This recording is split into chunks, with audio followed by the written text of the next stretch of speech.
Welcome back, all my lovely learners. How are you all? I hope that all of you are fit and fine and really enjoying these sessions of your one and only English grammar with your Soumya ma'am.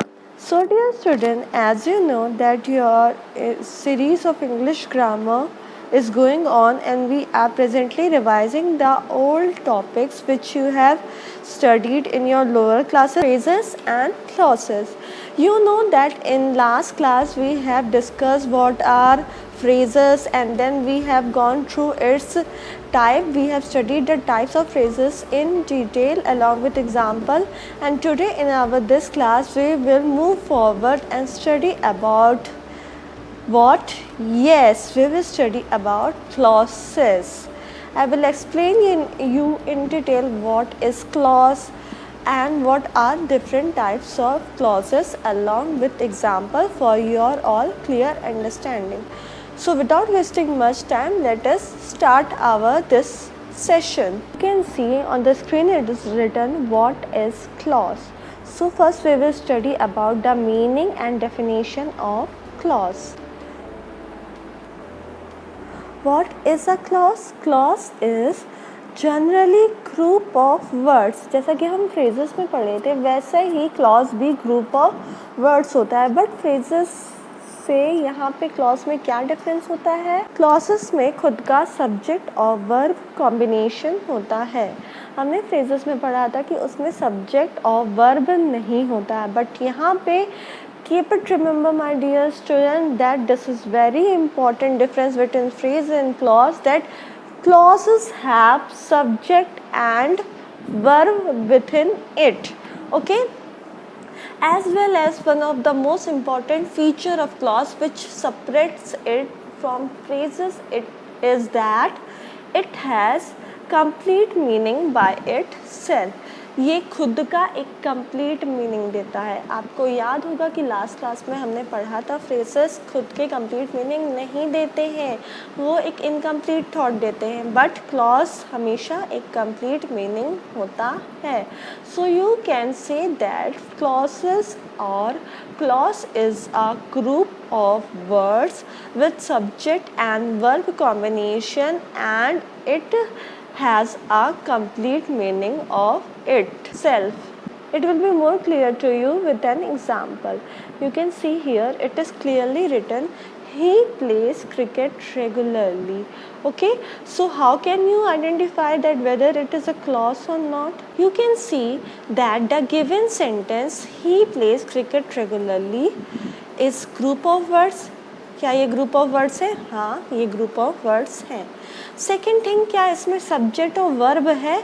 Subject यहाँ पे क्या है? कौन naming part है? ही यहाँ पे naming part है, तो ही हमारा क्या हो गया? सब्जेक्ट. और वर्ब यहाँ पे क्या है? Place. Yes, very good. Verb क्या है? प्लेस. तो आप देख सकते हैं कि हमारे इस सेंटेंस में सब्जेक्ट और वर्ब दोनों मिल रहा है. And third thing, it gives you a complete meaning by itself. He plays cricket regularly. वो रोज क्रिकेट खेलता है, तो ये एक मीनिंग दे रहा है ना कि हाँ वो एक लड़के के बारे में बात हो रही है जो रोज क्रिकेट खेलता है, तो ये कंप्लीट मीनिंग दे रहा है. तो आप देख सकते हैं यहाँ पे क्लॉजेस होने के तीनों कंडीशन सेटिस्फाई हो रहे हैं. पहला तो ये ग्रुप ऑफ वर्ड्स है, दूसरा इसमें सब्जेक्ट और वर्ब दोनों है, और तीसरा इसका कंप्लीट मीनिंग है. So this sentence is your clause. I hope you are clear with the meaning of clause. First of all, we will see that the clauses is divided into two main categories. First one is your independent clause and second one is your dependent clause. ये दोनों क्या होते हैं हम इसके बारे में एक एक करके देख लेते हैं. First, let us see about the independent clause. An independent clause is a complete sentence by itself. Independent clause जो होता है वो खुद में एक complete sentence होता है. से किसी भी और क्लॉज की ज़रूरत नहीं होती है एग्जिस्ट करने के लिए.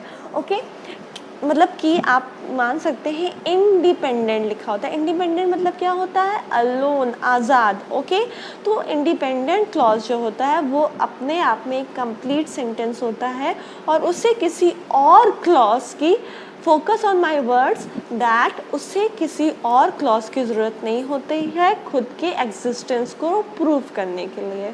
ओके, इंडिपेंडेंस क्लॉज का एक और नाम है जो कि है मेन क्लॉज। इंडिपेंडेंट क्लॉज को हम मेन क्लॉज के नाम से भी जानते हैं। ओके, अभी मैं आपको एक एग्जांपल से एक्सप्लेन कर दूंगी ताकि आपको इंडिपेंडेंट क्लॉज और मेन क्लॉज का कंसेप्ट क्लियर हो जाए। You can see here an example, that is you may sit. You यहाँ पे क्या है? सब्जेक्ट और sit वर्ब।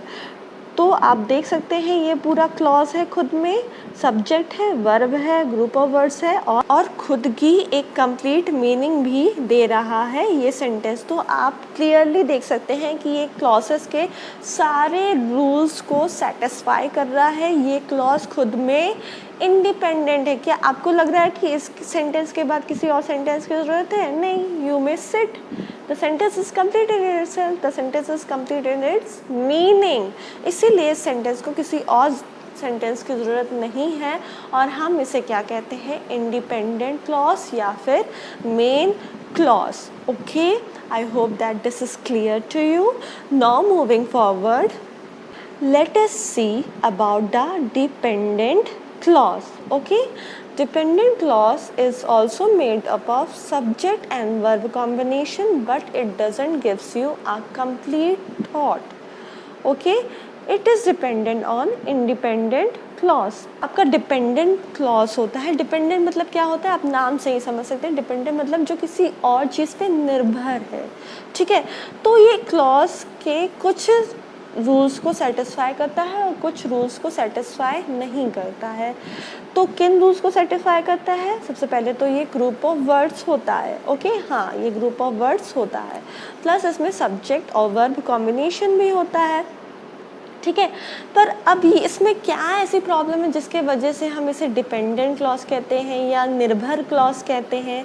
ये खुद में एक कंप्लीट मीनिंग नहीं दे पाता है। ठीक है, अब यहाँ पे ये फ्रेज नहीं होगा, कीप इट क्लियर, क्योंकि इसके पास सब्जेक्ट और वर्ब है। फ्रेजेस के पास सब्जेक्ट और वर्ब नहीं होता है, इसलिए ये हमारा क्लॉज है और एक डिपेंडेंट क्लॉज है, मतलब कि इसके पास खुद की कंप्लीट मीनिंग नहीं है और ये डिपेंड कर रहा है, निर्भर है। ये किस पे निर्भर है? इंडिपेंडेंट क्लॉज पे निर्भर है। ठीक है, जो अभी हमने पढ़ा इंडिपेंडेंट क्लॉज जो खुद में अपने आप एग्जिस्ट कर सकते हैं, उनको किसी और चीज़ की हेल्प की ज़रूरत नहीं होती है, उनकी हेल्प कौन लेता है? डिपेंडेंट क्लॉज लेता है। ओके, एंड डिपेंडेंट क्लॉज का दूसरा नाम क्या है? सब ऑर्डिनेट क्लॉज। ओके, सब ordinate clause. So you can remember it कि इंडिपेंडेंट क्लॉज को हम लोग मेन क्लॉज कहते हैं और डिपेंडेंट क्लॉज को हम लोग सब ऑर्डिनेट क्लॉज कहते हैं। Okay, now you can see here one example for clear and better understanding. Wherever you like, यहाँ पे आप देख सकते हैं wherever you like क्या है? ग्रुप ऑफ वर्ड्स है, राइट? उसके बाद इसके पास खुद का सब्जेक्ट और वर्ब कॉम्बिनेशन है। यू नेमिंग पार्ट है, सब्जेक्ट है, लाइक क्या है? वर्ब है। ठीक है, तो ये हमारा इस कंडीशन को सेटिस्फाई कर रहा है, सब्जेक्ट और वर्ब कॉम्बिनेशन को। पर अब देखो, वेयर एवर यू लाइक, जहाँ भी तुम्हारा मन करे, क्या ये वर्ड्स खुद में कंप्लीट मीनिंग दे रहे हैं? जहाँ भी तुम्हारा मन करे, इससे क्या समझ में आ रहा है? नहीं समझ में आ रहा है ना? हमें लग रहा है कोई अधूरा वाक्य बोला गया है, कोई कंप्लीट वाक्य नहीं है ये। तो यहाँ पे हम देख सकते हैं कि ये जो एग्जाम्पल है ये कंप्लीट मीनिंग हमें नहीं दे रहा है, इसलिए ये क्या है? ये डिपेंडेंट क्लॉज है, मतलब कि सब ऑर्डिनेट क्लॉज है, नीचे वाला क्लॉज है। अगर हमें ये कंप्लीट सेंटेंस देखना हो तो वो क्या होगा? You may sit wherever you like. अब एक पूरा कंप्लीट सेंटेंस बन रहा है ना माय डियर स्टूडेंट्स, तुम वहाँ बैठ सकते हो जहाँ भी तुम चाहो। ठीक है, अब ये पूरा एक कंप्लीट सेंटेंस बन रहा है। तो यू मे सिट हमारा क्या है? इंडिपेंडेंट क्लॉज था, मेन क्लॉज था और वेयर एवर यू लाइक क्या है, वेयर एवर यू लाइक हमारा डिपेंडेंट क्लॉज है, क्योंकि ये अकेले एग्जिस्ट नहीं कर रहा है बल्कि इसको डिपेंडेंट क्लॉज मतलब कि यू मे सिट की ज़रूरत पड़ रही है. So this two clauses, the main clause as well as subordinate clause, or you can say the independent clause as well as dependent clause, when they come together then only a perfect sentence is formed.